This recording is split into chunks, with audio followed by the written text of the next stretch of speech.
Zainal Mustafa mundur dari tim tolak ijazah palsu usaha gak punya malu atau tipu UGM. Adapun tim tersebut menggugat dugaan ijazah palsu Joko Widodo.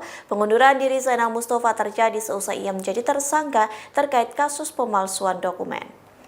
Zainal membeberkan alasannya mundur dari tipu UGM saat ditemui di Pengadilan Negeri Solo pada Kamis 24 April. Dikutip dari tribunnews.com, Zainal mengundurkan diri karena pemberitaan yang berseliweran selesai ditetapkannya sebagai tersangka. Adapun Polres Sukoharjo menetapkan Zainal sebagai tersangka terkait dugaan ijazah palsu yang menyeret dirinya.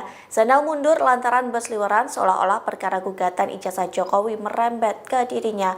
Pihaknya juga mengaku ingin mundur sebagai tim kuasa hukum penggugat karena ingin fokus menyelesaikan perkara yang dihadapinya. Selain itu, keputusan mundur diambil agar rekan-rekan sesama pengacara dari tim tipu UGM bisa fokus memenangkan gugatan di Pengadilan Negeri Solo. Meski begitu, Zainal tetap hadir dalam sidang perdana kasus dugaan ijazah palsu Jokowi di Pengadilan Solo pada Kamis 24 April.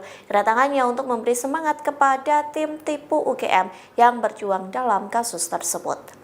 Download Tribun X sekarang, menghadirkan lokal menjadi Indonesia.